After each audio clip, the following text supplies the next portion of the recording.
नमस्कार दोस्तों जैसा कि आप सभी जानते हैं ठंड पड़ना स्टार्ट हो चुकी है। और जहां तक मुझे आशा है कि भैया आप लोगों ने अपने लिए रजाई जैकेट या स्वेटर की व्यवस्था तो कर ही ली होगी। लेकिन अब बारी है हमारी फसल की। अपनी फसल के लिए हमें व्यवस्था करनी है रजाई की, स्वेटर की या फिर जैकेट की। तो भैया ये मैं क्यों बोल रहा हूँ जैकेट की या रजाई की व्यवस्था करनी है, क्योंकि यहाँ हमारी जो फसल होती है, जैसे कि खास तौर पर हम बात करें आलू वाले किसानों के लिए, भैया आलू की जो फसल होती है जाड़े को सहन करने में बहुत ही कम ताकतवर होती है। और पाले पड़ने की स्थिति में यानी जाड़ा जमने की स्थिति में इसकी जो पत्तियां हैं पूरी तरह से जल जाती हैं, झुलस जाती हैं, खराब हो जाती हैं। ऐसे ही हमारी टमाटर की फसल है, चने की फसल है, आदि कई सारी फसलें हैं जो कि पाला पड़ने से या ठंड जमने से जिन पर नुकसान या फिर हम कह सकते हैं जिन पर असर हमें दिखता है ठंड का, तो डायरेक्ट इनडायरेक्ट उनकी जो उत्पादन क्षमता है ना वो बहुत कम हो जाती है।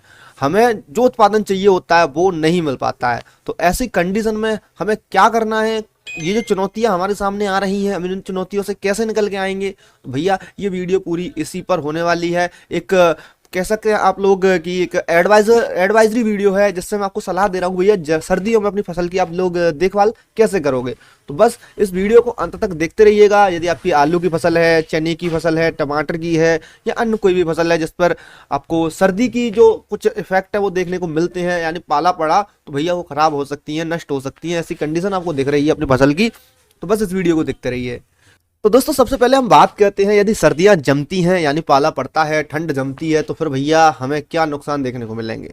तो पहला नुकसान तो यही है, पाला पड़ने से आलू की पत्तियां जो है वो झुलस जाती हैं। आलू ही नहीं, टमाटर है, चना है या कोई अन्य फसल है, वो इसकी पत्तियां भी झुलस जाती हैं, जिससे पौधों का विकास जो है वो रुक जाता है।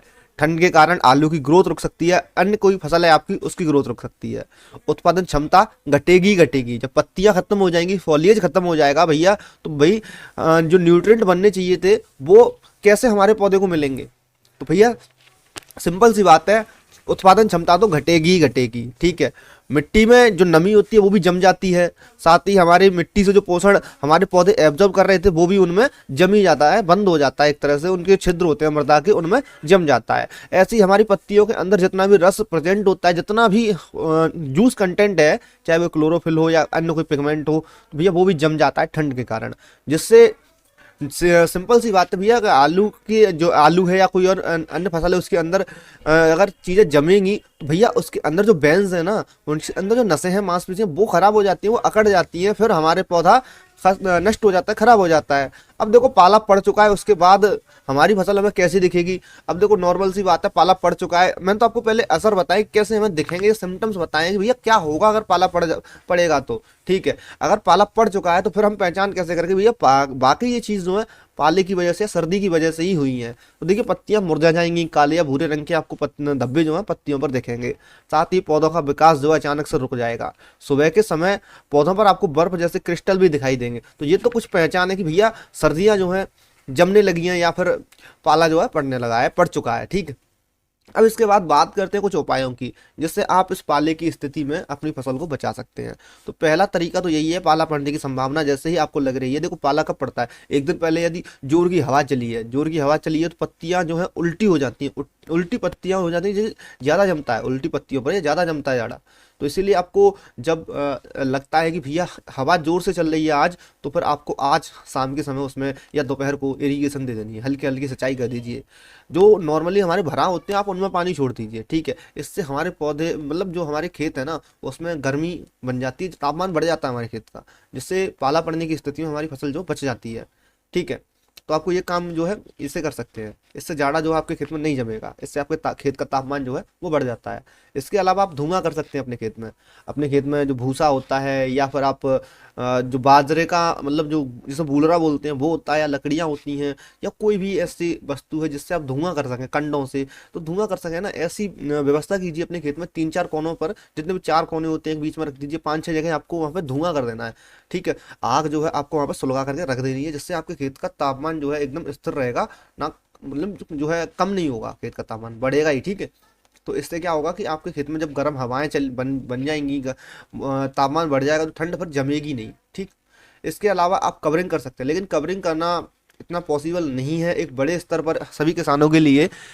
जैसे कि आप घास की कवरिंग करें या पॉलीथीन सीट लगाएं या फसलों के अवशेष से अपनी फसल को ढकें, ये पॉसिबल नहीं है, ठीक है। तो आप इस तरीके को छोड़ ही सकते हैं, ठीक है। यह पौधों के ठंडी हवाओं से बचाने में मदद करता है, लेकिन आप बड़े स्तर पर इस चीज़ का प्रयोग नहीं कर सकते हैं। छोटे स्तर पर है आप तो भैया पॉलीथीन थिन सीट जो होती है, तरपाल जो होती है, उससे कवर कर सकते हैं, ठीक है। इनके अलावा एक जैविक उपाय है, ठीक है। जैविक उपाय क्या है कि भाई पानी में आपको 2% पोटास जो है वो घोल करके आपको एक घोल बनाना है। 2% पोटास घोल करके घोल बना लीजिए। अब इस घोल को आपको अपनी फसल में स्प्रे कर देना है। यह पौधों की कोशिकाओं को ठंड से लड़ने में ताकत प्रदान करता है। जो ठंड से हमारी पत्तियां की जो रस था या बेंस थी वो अकड़ रही थी, जम रही थी, उन्हें जमने से रोकता है ये, ठीक है। ठंड के प्रति लड़ने में सहायता प्रदान करता है पोटेशियम। भैया आपको पोटास का वहाँ पर घोल जो है स्प्रे कर देना है। इनके अलावा आपको फसल का सही तरीके से प्रबंधन करना है। आलू की बुवाई का सही समय आप चुन लीजिए, जिससे ठंड पड़ना स्टार्ट होती है उससे पहले ही आपका पौधा जो है पूरी तरह से ग्रो हो जाए, उसकी ग्रोथ आपको देखने को मिल जाए, ठीक है।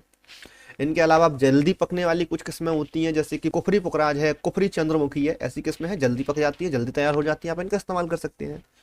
और दोस्तों अगर सर्दी जमाव की स्थिति में आप सही तरीके से देखभाल नहीं करते हैं तो भैया मैंने आपको पहले ही बताया था कि आपका जो नुकसान है ना वो चला ही जाएगा, आपको उत्पादन नहीं मिलेगा जो आपको मिलना चाहिए, ठीक। अब देखो भैया, यदि जाड़ा जम चुका है, पड़ चुका है, तो भैया इस स्थिति में हम अपनी फसल की देखभाल कैसे करें। मतलब अभी तक तो बातें हमने की थी कि जाड़ा जमा नहीं है, केवल आपको जमने के आसार हो रहे हैं, तब क्या करना है। अब बात कर रहे हैं भैया जम चुका है फिर क्या करें। यदि आपकी जो फसल है वो पाले से ग्रसित हो चुकी है तो भैया इस स्थिति में आपको मैनकोजेब या कॉपर ऑक्सीक्लोराइड, ऐसी फंगीसाइड्स जो होती हैं इनका स्प्रे करना है। तो भैया हम इन फंगीसाइड्स का स्प्रे क्यों कर रहे हैं। इन फंगीसाइड्स का स्प्रे हम इसलिए कर रहे हैं क्योंकि जब हमारी पत्तियां क्षतिग्रस्त हो जाती हैं तो ऐसी फंगल स्थिति में होता क्या है कि हमारा जो फंगस होती है ना, फफूंदी होती है, वो पौधों को बहुत तीव्र गति से नुकसान पहुंचाना स्टार्ट कर देती है। अब नुकसान पहुंचाना स्टार्ट कर रही है तो भैया फिर ऐसी स्थिति में क्या होगा कि हमारा जो पौधा है वो खराब हो जाएगा, सूख जाएगा और ब्लाइट जैसी समस्या हमें देखने को मिल सकती है, ठीक है। तो ऐसी स्थिति में आपको करना कुछ नहीं है, कुछ बेहतरीन सी फंगीसाइड्स का स्प्रे करते रहिए, जैसे कि मैनकोजेब, कॉपर ऑक्सीक्लोराइड है, इनका रिपीटेशन स्प्रे कीजिए आप 10 से 15 दिन के अंतराल पर। या आप इनकी जगह पर कॉपर ऑक्सीक्लोराइड कि मतलब मैनकोजेब या कॉपर ऑक्सीक्लोराइड नहीं है तो आप इनकी जगह पर अजॉक्सिस्ट्रोबिन प्लस टेबुकोनाजोल का इस्तेमाल कर सकते हैं। इनका भी स्प्रे कर सकते हैं, जो कि आपको अडामा की कस्टोडिया के अंदर देखने को मिलता है। और भी कई सारी फंगीसाइड्स हैं, जैसे कि हेक्साकोनाजोल है, मेटालिक्सल आप इसमें मिक्स कीजिएगा, मैनकोजेब प्लस मेटालिक्सल आप स्प्रे कीजिएगा तो आपको बहुत अच्छा जो रिजल्ट है वो देखने को मिलेगा। तो बढ़िया सी फंगीसाइड्स आप लीजिए और आप अपने खेत में स्प्रे कीजिए, ठीक है दोस्तों। तो दोस्तों सर्दियां आलू की फसल के लिए चुनौतियां बन सकती हैं। मैं आपको कह रहा हूं कोई भी फसल हो हमारी उसके लिए चुनौतियां बन सकती हैं, लेकिन सही जानकारी और उपायों की मदद से आप इसे बचा सकते हैं। तो भैया मैंने आपको पूरी जानकारी बता दी, करना क्या है आपको, ठीक। तो भाई सुनिश्चित कीजिए कि आपकी फसल जो मेहनत है वो बेकार ना जाए, ठीक है दोस्तों। अगर वीडियो पसंद आया हो तो लाइक कीजिए, शेयर कीजिए और चैनल को सब्सक्राइब कर लीजिए तथा बेल आइकन को प्रेस करके अगली आने वाली वीडियोस के लिए नोटिफिकेशन को ऑन कर दीजिए। तो चलिए मिलते हैं आपसे अगली वीडियो में, तब तक के लिए जय हिंद, जय भारत, जय जवान, जय किसान।